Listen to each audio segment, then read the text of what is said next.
सबको लगता है रेगुलरली क्लाइंट्स पाने के लिए बेस्ट एडिटर बनना पड़ता है। सच ये है कि क्लाइंट्स नहीं मिलते बिकॉज 7 सिंपल मिस्टेक्स तुम बार बार रिपीट करते रहते हो। और आज मैं तुम्हें वही 7 मिस्टेक्स दिखाने वाला हूँ जो तुम्हें रेगुलरली क्लाइंट से दूर रखते हैं। वीडियो में आगे बढ़ने से पहले मेरा छोटा सा इंट्रो आएगा, उसी के बीच अगर मैं आप लोगों को सही लगा तो चैनल को फट से सब्सक्राइब कर देना, क्योंकि हमें जल्दी जल्दी 50K तक पहुंचना है। So hey guys, I am Panda and I am a freelance video editor and मैं इस चैनल के थ्रू आपके लिए एडिटिंग एंड फ्रीलांसिंग से रिलेटेड ऐसे ही हेल्पफुल कंटेंट्स लाता रहता हूँ। सो पहले तो सब्सक्राइब कर दो, फिर बढ़ते हैं वीडियो में आगे।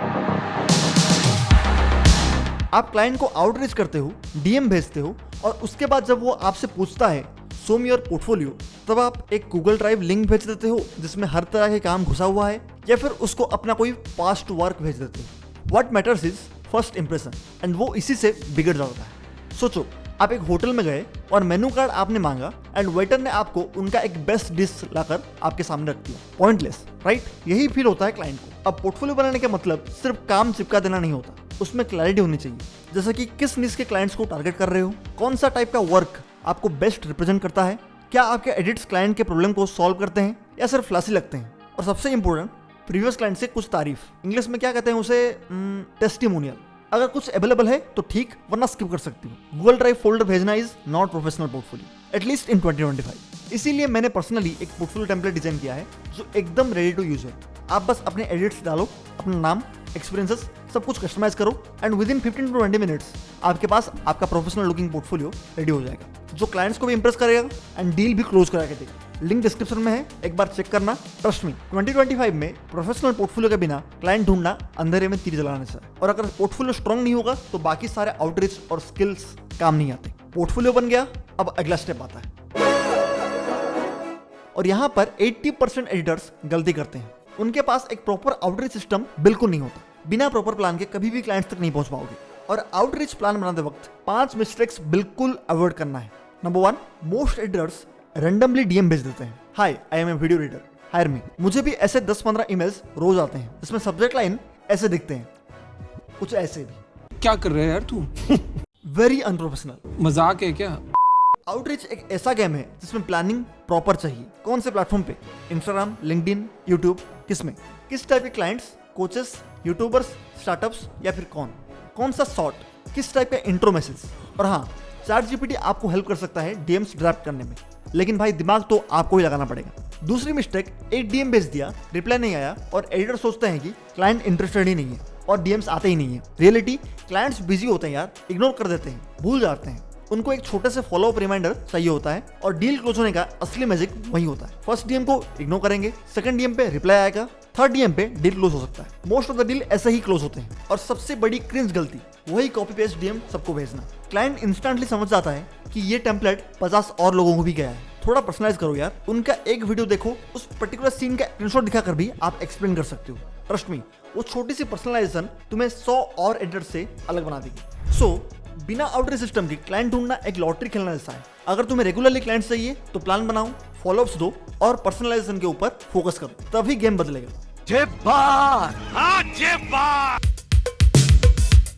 एडिटिंग स्किल्स तुम्हारी तलवार है, लेकिन कम्युनिकेशन तुम्हारा शील्ड है, और बिना शील्ड के बैटल जीतना मुश्किल है। सोचो, तुमने आउटरीच किया, पोर्टफोलियो भेजा, क्लाइंट इंटरेस्टेड भी है, लेकिन जब बात होती है तुम बस हाँ कर दूंगा, सेंड कर दो, देख लेंगे, इस टाइप के छोटी छोटी रिप्लाईज देते हो। क्लाइंट को तुरंत फील होता है कि तुम सीरियस नहीं हो, प्रोफेशनल नहीं हो। और ट्रस्ट मी, ट्रस्ट के बिना कोई भी बंदा अपना कंटेंट तुम्हारे हाथ में नहीं देगा। कम्युनिकेशन का मतलब सिर्फ इंग्लिश ग्रामर में एक्सपर्ट बन जाना ये नहीं है। कम्युनिकेशन का मतलब है क्लियर हो अपनी बात में। He always made fun of my English, but he don't know I am good. Client की नीड्स को ध्यान से सुनो और समझो। अपनी प्रोसेस, डिलीवरी टाइम और चार्जेस को कॉन्फिडेंटली एक्सप्लेन करो। और 2-3 सिंपल बट प्रो हैक्स।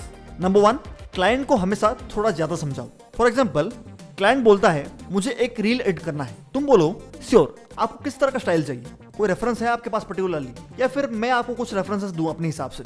बस इतना ही तुम्हें अलग बना देगा। नंबर 2, क्लाइंट के साथ चैट करते वक्त इमोजीज और फ्रेंडली टोन यूज करो, लेकिन प्रोफेशनलिज्म मेंटेन करना। ध्यान रखो, आपको उसके साथ रिलेशन बनाना है जो कि लॉन्ग टर्म तक चले और वो स्ट्रॉन्ग भी बने, एक दोस्त जैसा बने। एंड इसी से वो क्लाइंट आपको रिकरिंग रेवेन्यू देने में मदद करता है। उसके साथ साथ आप भी ग्रो होने लगते हो।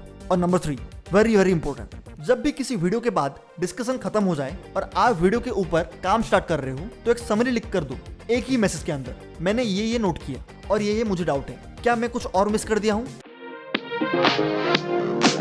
सबसे बड़ी टॉक्सिक हैबिट जो एडिटर्स के करियर को बर्बाद कर देती है ना, वो है रैंडम प्राइसिंग। कभी 200 बोलते हैं, कभी 2000 और कभी तो लिटरली सर आप जो दोगे ना वो ले लूंगा, अब बस दे दो, काम चाहिए मुझे। और ये देख के क्लाइंट के दिमाग में एक ही थॉट आता है, इस बंदे को खुद ही अपने काम का वैल्यू नहीं पता। सोचो तुम एडमिशन लेने गए कोई कॉलेज में और प्रिंसिपल बोलता है आप जो अफोर्ड कर सकते हो वही दे दो, चल जाएगा। क्या तुम वहां अपना एडमिशन कभी भी करवाओगे? नहीं।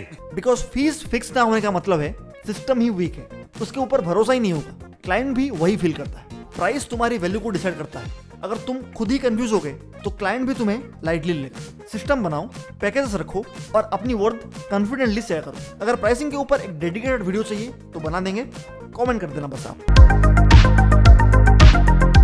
सबसे बड़ी अंडर एस्टिमेटेड मिस्टेक जो एडिटर्स कॉमनली करते हैं वो अपने क्लाइंट्स के टेस्टिमोनियल एंड रिव्यू शोकेस करना भूल जाते हैं। और ट्रस्ट बिल्ड करने के लिए टेस्टिमोनियल्स लिटरली असली ट्रम्प कार्ड होता है। सोचो तुम अमेज़न पे गए और एक आईफोन दिख रहा है जिसका प्राइस है 80,000 रुपीज, बट नीचे रिव्यू सेक्शन में खाली है पूरा, कोई भी नहीं खरीदा है, 0 रिव्यू। दूसरे साइड एक छोटा सा ईयरफोन दिख रहा है, उसका प्राइसिंग 800 है, उसके नीचे 10,000 प्लस रिव्यूज हैं और 4.7 स्टार रेटिंग। अब बताओ तुरंत ट्रस्ट किसके ऊपर जाएगा? Obviously second one, right? वही फील देता है टेस्टिमोनियल्स। चाहे तुम्हारा एडिट वर्ल्ड क्लास हो, लेकिन अगर दूसरे लोगों का प्रूफ दिखता ही नहीं है तो क्लाइंट हेजिटेट करेंगे। और टेस्टिमोनियल का मतलब सिर्फ बड़ी बड़ी वीडियो क्लिप्स नहीं होती। अगर तुम बिगिनर हो तो व्हाट्सएप या ईमेल का एक छोटा सा स्क्रीनशॉट भी चलेगा। और अगर वीडियो टेस्टिमोनियल मिल जाए ना भाई, वो तो अलादीन का चिराग है। बस एक बार घिस दो और दिखा दो और क्लाइंट तुरंत ट्रस्ट कर लेगा। एडिटिंग बिना डिजाइनिंग स्किल्स के वैसा ही है जैसे बिरयानी बिना मसाला के। पुलाव चल जाती है लेकिन टेस्ट भी वाव वाला नहीं आता। क्या ये? जब कोई भी बिगिनर एडिटिंग स्टार्ट करता है उसके मन में होता है एडिटिंग ही तो है, टेक्स्ट डाल दो, कहीं कहीं ट्रांजिशन डाल दो, कहीं कहीं एलिमेंट डाल दो, कहीं पर कुछ ट्रेंडिंग कर लो, बैकग्राउंड रिमूव कर दो, एलिमेंट्स डाल दो and done. But actual game होता है डिजाइनिंग का। आप बिना डिजाइनिंग को समझकर अगर ये सब करने लग गए तो तुम्हें लोग फाड़ू के बदले फुद्दू जरूर कहेंगे। डिजाइनिंग को बेहतर बनाने के लिए तुम चाहे ये चैनल्स देख सकते हो। अब तुम बोलोगे ये तो ग्राफिक डिजाइनर्स के लिए है, लेकिन हाँ तुम भी देख सकते हो। तुम्हें एक्सपर्ट बनना नहीं है, आइडिया लेना है। चाहे आप इन चैनल्स के वीडियोस को देखो या फिर ऑब्जर्व करके खुद ठीक बनाओ। अच्छे अच्छे क्रिएटर्स को ऑब्जर्व करो, अच्छे अच्छे कंटेंट देखो एंड उससे ऑब्जर्व करके वहां से इंस्पिरेशन लो एंड उसको बनाओ। एंड डिजाइनिंग सेंस बहुत ज्यादा मैटर करता है। कहाँ कौन सा फॉन्ट यूज करना है, अलाइनमेंट कैसा होना चाहिए, स्पेसिंग क्या होता है, कंपोजिशन कैसे बनाते हैं, कलर कैसे सही से चूज करें, ये सब कुछ आइडिया मस्ट होना चाहिए। अगर तुम डिजाइनिंग सेंस पे काम करते हो तो तुम्हारा एडिट सिर्फ वीडियो नहीं बल्कि एक ब्रांड एसेट बन जाता है। और वही वीडियो आपको अगले क्लाइंट्स एंड उसके अगले क्लाइंट्स तक लेकर चला जाता है। एक चीज है जो सबसे ज्यादा एडिटर्स को रोकता है ग्रो करने से एंड वो है ओवरथिंकिंग। सोचो तुम जिम ज्वाइन करने जा रहे हो, गेट के बाहर खड़े होके तुम बस सोच रहे हो शूज सही नहीं है यार, शर्ट कंफर्टेबल है या नहीं पता नहीं, लोग हंसेंगे क्या मुझ पर, मेरी बॉडी तो अभी तक बना ही नहीं है, दुबला पतला हूं मैं। और एंड में तुम अंदर घुस ही नहीं पाते। वही सीन होता है हर किसी के साथ, सिर्फ एडिटर्स नहीं, हर किसी के साथ। तरह तरह के मेथड्स को यूज करके क्लाइंट्स ढूंढने के बजाय रैंडम वीडियोस को देखते रह जाते हैं और सोचते हैं किसी ना किसी वीडियो से तो हमें आइडिया मिल ही जाएगा, और उसी सोच के साथ वीडियोस देखते रह जाते हैं। लेकिन उससे एक्चुअल में क्या होता है, एक्शन डिले होता है, छोटी छोटी चीजों में अटक जाते हैं, कॉन्फिडेंस भी खत्म हो जाता है। इससे अच्छा है कि छोटी छोटी चीजों से शुरू करो, एक छोटा सा डीएम भेजो, एक रील एड करो, एक पोर्टफोलियो पेज बना दो। जितना ज्यादा करोगे उतना ही ज्यादा इंप्रूव होगा। तो कुछ ना करने से कुछ करना तो जरूर बेहतर है और उसी से आप आगे बढ़ पाओगे। चाहे एक्शंस आपके इम्परफेक्ट हो लेकिन तुम्हें क्लाइंट तक वही एक्शंस लेकर ले जाएंगे, ओवरथिंकिंग कभी नहीं। ये सारे मिस्टेक्स मैंने खुद किए थे जब स्टार्ट किया था, लेकिन जैसे जैसे सीखा मैंने गेम को चेंज किया। मेरी जर्नी 340 से शुरू हुई थी और आज मैं एक फुल टाइम वीडियो एडिटर हूँ और मेरे साथ और 3-4 एडिटर्स काम करते हैं और मैं अपना फ्रीलांसिंग करियर को बिल्ड कर पाया हूँ और एजेंसी तक लेकर चला गया हूँ। अगर तुम अगर यहाँ तक आ गए हो तो एक चीज याद रखना, मिस्टेक्स सबसे होती है लेकिन जो बंदा उनसे सीख कर एक्शन लेता है वही जीतता है। So don't just watch this video, एक पॉइंट उठाओ और आज ही उससे इंप्लीमेंट करना शुरू करो। बिकॉज ग्रोथ तभी आती है जब सीखना एक्शन में कन्वर्ट होता है और एक्शन से ही पैसे बनता है। मिलते हैं नेक्स्ट वीडियो में।